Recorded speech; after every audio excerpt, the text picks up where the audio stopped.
Oh mama ye, mama na lobe, mama ye, dele mabondela, tolo na se, mutupe na moi, olemba te mama, dele mabondela, isika nyonso zali.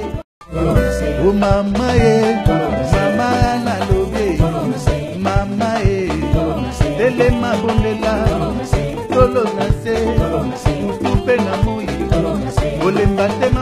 Nazola la te pour mboka oyo.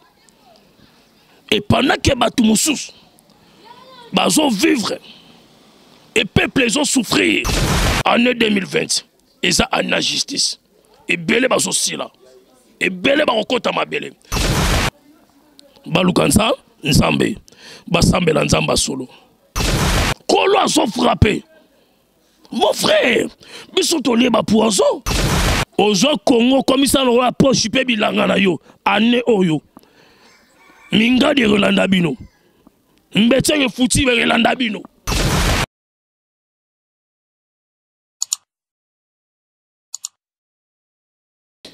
Ba shalom bande konyoso bazola na biso na kati ya chaîne na biso zali tolo na se TV oto bengango 100% Jésus wana na bosante na saluer encore une fois mama ana Katambai Kalambai, moi si ya mokonzi ainsi que pasteur Carlos Kalambai, le gardien du temple, wapi na kati ya mikili ya poto ya français, kati nzamba lola vraiment a pambola biso ebele eza mission na bino oyo bino subolanda biso pe bo sepela nango na tina ya analyse moko tozo yambi un homme de Dieu moko puissant babenge kimbango ya simingi ngir so coach bi kimbango tesege oyeba na mutote de to yambi na kati ya plateau na biso oya pitoto solo la encore une fois makambo ya makasi wana sans plus tarder na pesa encore une fois couple mbwaki ya papa Freddy pe mama Karine na kati ya Paris ainsi que ozali sœur na biso Adelene moba kete nzamba lola apambola yo papa mbote na yo mote mon frère Kolo apambola yo. Ok, merci beaucoup. Ba la nino sur la chaîne nabiso zali tolo na Sen TV lo bazo landa yo bali bo se présenter comme nani posa nani. Toko prier. Dieu de grâce na péché merci pour za malamu. Et nzambe ya faveur yangolo. Et tika ete faveur yangolo ya bon nzambe na yo. Et régner likolo ba ndeko nyoso ba kolanda émission oyo. Et nzambe oyo pesaka kimia et kimia ya éternité ya gloire na yo ezala restaurer na ba vie ya moko na moko pour ta seule gloire j'ai ainsi prié amen. Wana amen wana mama na biso ana Kalamba ya sepela ko une fois toyeba komo na yo pe ozanani. Moi c'est prophète Yuri Pembele Kimbangu. Kimbangu za mwana Kimbangu to ne Kimbangu azali prophète sa mukete Kimbangu za prophète sa munene. Kimbangu azaki ya mukete azaki ya munene. Alors na ebi to sa mena église ya Kimbangiste ozali nani au juste. Naza na église de réveil, naza na ministère Kolo apesangai. Et ministère nanga eza la voix de Dieu. Naza mwana naza muto ya Kimbangiste te naza na église de réveil. Car on a toujours directement la question de biso lobi qui est la voix de Dieu, la voix de Dieu. Mongongo yanzambe. Pourquoi mongongo yanzambe? Et mongongo yanzambe soko yoki yango. D'abord faut obéir au tosa. Et c'est par là que dans Genèse 12 verset 1, et Nzambe apparaître devant Abraham. Et via Abraham ou abotami akola yebi Nzambe te. Et tout le monde tobota maratokola toeba comment Nzambe meteba Nzambe profondeur maté. Et le jour Nzamba kutala na Abraham et sengaki Abraham ayoka et Abraham ayoka mungongo abimaki. Et c'est par là ministère nange vandi la voix de Dieu pour na ka mungongo ya tata. Merci beaucoup. Je crois que mon tatande église top ministère nezali kombo la voix de Dieu. L'homme de Dieu mbuta torobengo nyonso moto na Nzambe prophète. Mais bino ba prophète na kati ya mboka eza malamu te, mboka eza ya kobeba, mboka eza ya kokufa, mais bino ba prophète bozali. Est-ce que situation mboka oyo le bela bino le côté? Pendant que solo mboka eza kokufa bino ba prophète bozali. Et mboka Congo eza mboka kotere. Eza moment oyo ya koloba ba vérité. Eza moment oyo ya kosala buso bate papa ngala sa kimbango. Et koko na biso kimbango asaki muta vérité. Et muto azu komba kimbango la teza ba vantité. Et ya théâtre te rigoloté. Et ce qui le lomboko kozo kota na poto poto, c'est parce que belé ba kotinze la molili. Banani. Belé ba tekami. Banana comment on a batté. Je ne suis pas mieux placé à Roloba combat bateau. Pour la recélébrer publicité. Et comme il t'en zamba frappé bango. C'est par le zoka mususu makala. Et lobby bomo na musuba kangi bango. Vie à bateau. Et peuple dédié, bazoté à bateau nini. Ba eli bat enseignement moko ya mabe. Et lelo préparer bateau koya à Christ. Préparer bateau Jésus. Talisa bateau soazanani. Talisa bateau bokonza likolo. Talisa bateau kotika mabe kosala malamu. Papa, yona ngai. Toyebani lote toyebani kala. Tofandi na mangenge tofandi na baluzizi la. Mais lelo bateau maté lelo chanza. Et ça passe autant mon église. Au kamutati à Jean 3:16. Ba côté en côté. Et lelo ba pasteur ba moment na Jean 3:16 maté ya moronze maté ya moro ya mukie et comment maté kodim la kisanga verset na Bible ba comment maté ça maté kodim au bana mike faut pas l'enseigner. Non.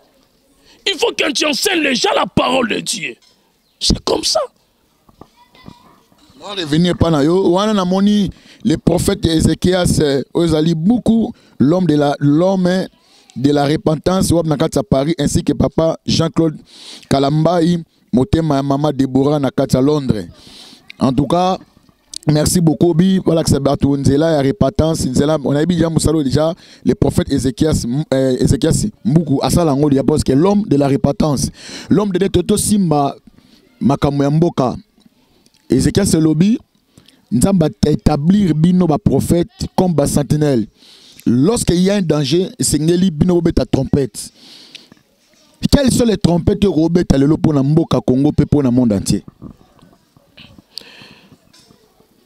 Au moni poso kimbango sanakanda.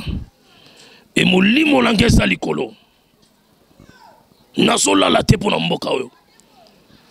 Et pendant que batu musus bazo vivre et peuple ils ont souffrir. Et tant que biso basel ensemble, ils ont salanga passe na motema. Et motema langesa na kimiati. Et makambo etelemi lelo eza kanda ensemble. Et bo sote kotaki na mabele. Et mabele zaki lié na kati ya bo soto. Et Seigneur faut rekombola kolongola salité. Papa, o bande ko ganga.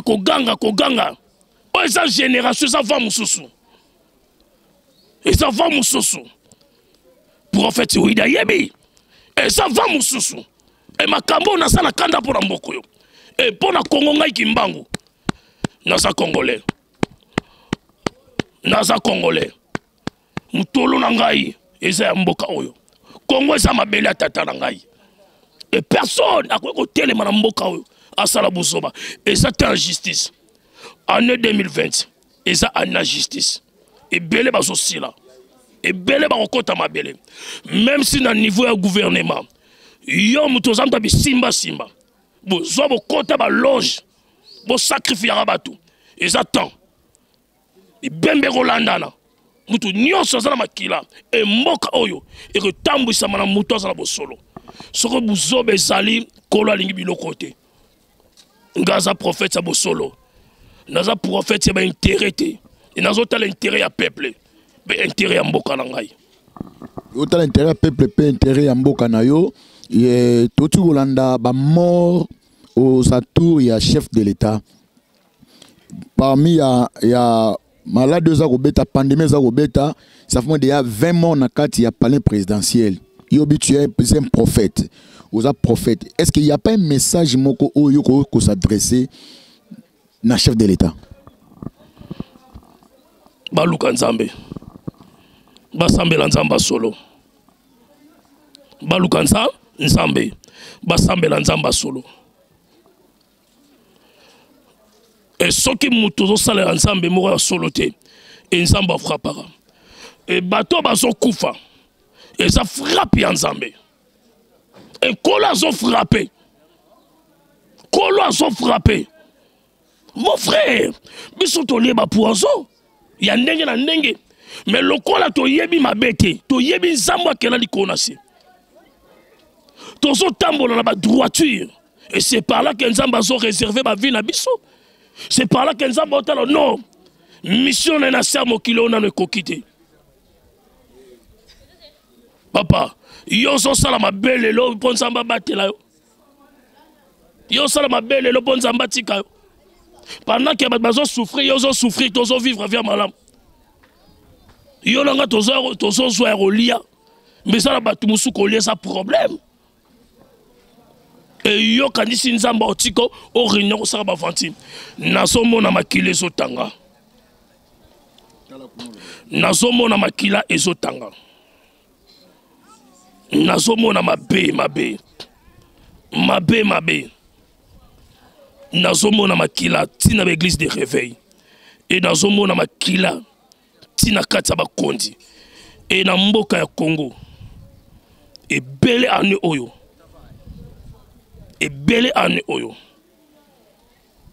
bazosila Tout le monde qui est politique plutôt chité. Tout le monde a eu arrestation. Il y a M. Vita Kamera qui est le décap, il y a chef de l'État. Il y a détournement, il y a Mbongo, il y a 100 jours. Et puis Massaro a qui le 9 naïe, babenge gombe na gombe. Akimaki, il a arrêté encore une fois. Tout le monde encore une fois tant deuxième procès à Vita Kamere et avocat Moussous Babi qui nous a besoin il y a moi c'est Vita Kamere ainsi que moi na Vita Kamere parce que tant à Bali maman et puis à Bali moi na et Vita Kamere dit que non je dois lui mettre le fait et ma Vita Kamere lobby directement de mon juge président Autiko Gabiso les lots tout autour que non parmi bango il y a encore une mon ko so to kufa biso par rapport à ça lobby nini et l'on a roloba liboso. Mon frère, il faut te comprendre quelque chose dans Mbokao. Et le lot la moko so imutalobi vérité faut ba bomai. Le lot so imutalobi vérité faut ba bomai ba limusa etala. Ngana sa kimbangu. Soki bazaka mieux placer au limusa ba au limusa ngai. Yo so sali ma beba kangote po sali ma be Vita Kamera na mboko. E mboko za mboka Kamere, o za mboka Nzambe. Kongo za mabele ankolo. To tika ba fati na mboko yo.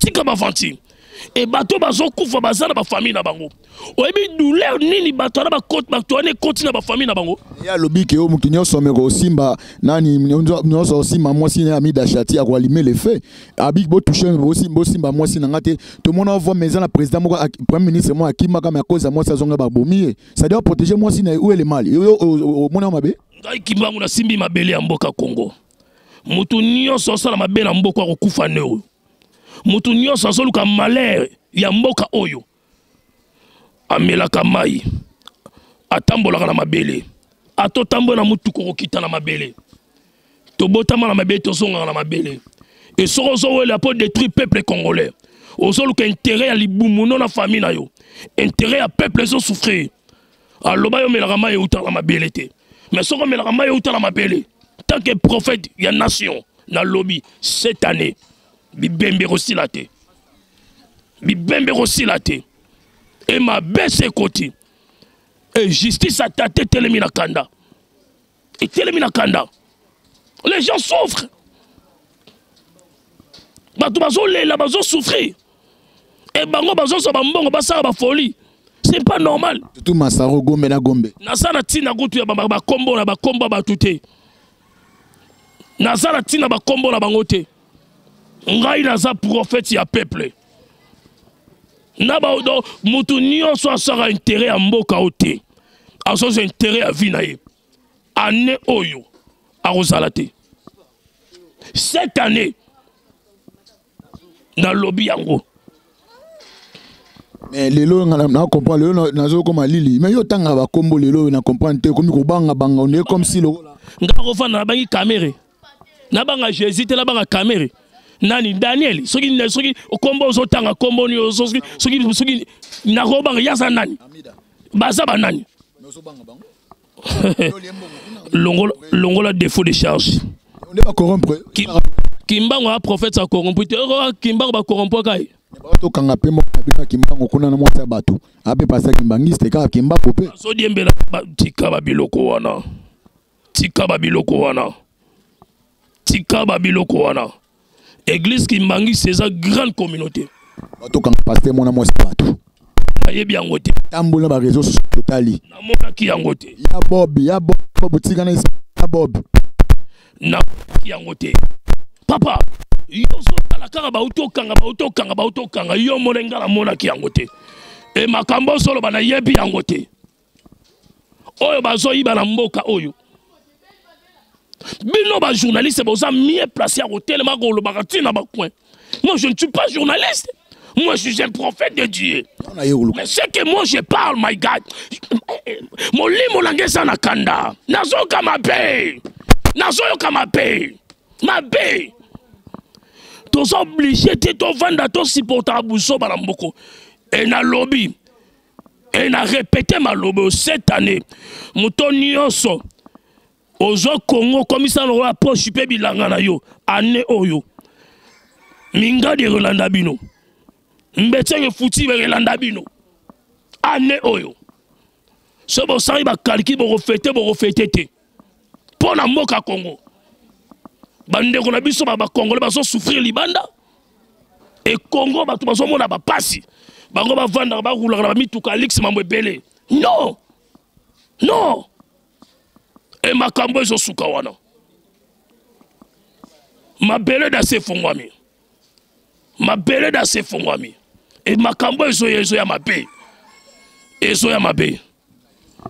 Merci beaucoup, je crois que presque un souka ya émission de biso pour lelo pour interview avec l'homme de Dieu, le prophète Yuri, motona nzambe yanguya solo oyo wapi ngiringi za maboko na ye na habité maloba ya souka ni ko PCP, moi quelques salutations.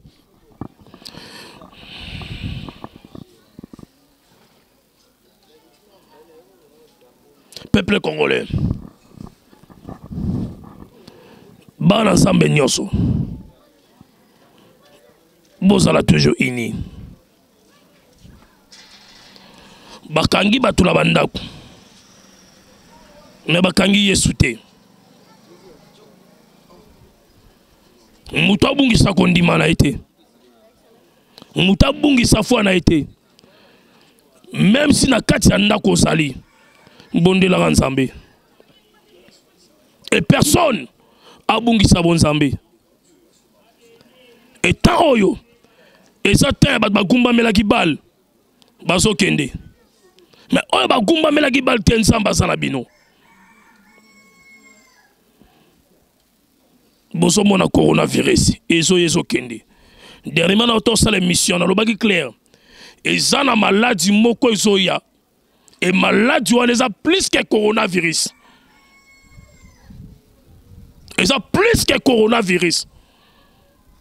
Et makambo na solo balelo. Bana nzambe.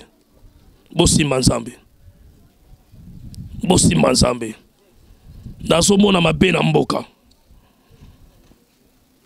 Naso mona mabe na mboka. Et mabe sa mingi. Men kolo abatela ba obasaye.